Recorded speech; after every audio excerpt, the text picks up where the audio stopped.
सपनों की कीमत एक ग्रेजुएट का कर्जा मिले रोहन से। एक होशियार नौजवान, बड़े सपनों वाला। वो हमेशा से विदेश में पढ़ना चाहता था। अमेरिका की एक टॉप यूनिवर्सिटी में उसका एडमिशन हो गया, लेकिन एक दिक्कत थी, फीस बहुत ज्यादा थी। उसके परिवार ने बहुत बड़ा लोन लिया, 40 लाख रुपए। रोहन ने वादा किया कि वो लोन चुका देगा। उसे अमेरिका में एक अच्छी सैलरी वाली नौकरी मिलने वाली थी। सबको पता है अमेरिकन डिग्री का मतलब होता है ढेर सारा पैसा, है ना? रोहन ने अपनी डिग्री पूरी कर ली। उसने नौकरी ढूंढनी शुरू कर दी, लेकिन बात इतनी आसान नहीं थी जितना उसने सोचा था। आखिरकार उसे नौकरी मिल गई, ठीक ठाक सैलरी थी, लेकिन टैक्स और रहने के खर्चे के बाद उसके पास बहुत कम पैसे बचते थे।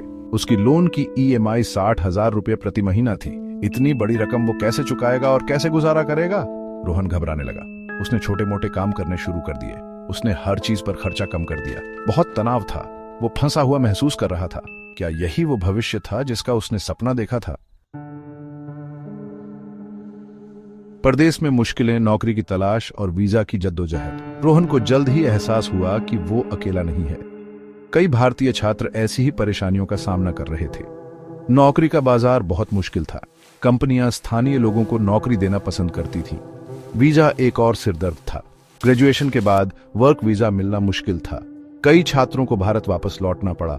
वो वापस वहीं आ गए जहां से शुरू किया था। बड़ा लोन, अच्छी सैलरी वाली नौकरी नहीं। कुछ छात्रों की किस्मत अच्छी थी, उन्हें अच्छी नौकरियां मिल गईं। वो अपना खर्चा चला सकते थे, लेकिन लोन चुकाना एक लगातार चिंता का विषय था। कर्ज चुकाने में सालों लग गए। क्या ये इतने तनाव और संघर्ष के लायक था?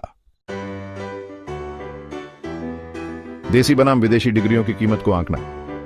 इस दौरान भारत में चीजें बदल रही थीं। भारतीय विश्वविद्यालय बेहतर हो रहे थे।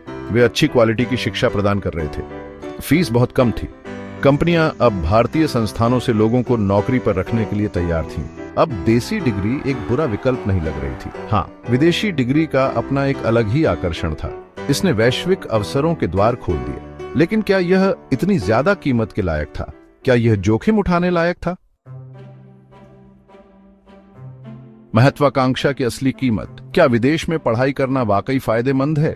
रोहन की कहानी हमें याद दिलाती है, विदेश में पढ़ाई करना एक बड़ा फैसला है। यह सिर्फ शिक्षा के बारे में नहीं है, ये पैसों, नौकरी की संभावनाओं और वीजा नियमों के बारे में है। ये अपनी आकांक्षाओं को जमीनी हकीकत के साथ तौलने के बारे में है। तो क्या विदेश में पढ़ाई करना फायदेमंद है? इसका जवाब आसान नहीं है। ये निर्भर करता है। यह आपकी आर्थिक स्थिति पर निर्भर करता है। यह आपके द्वारा चुने गए कोर्स पर निर्भर करता है। यह आपके करियर के लक्ष्यों पर निर्भर करता है। अच्छी तरह से रिसर्च करें, फायदे और नुकसान को तौलें, सपने को बोझ न बनने दें, समझदारी से चुनाव करें।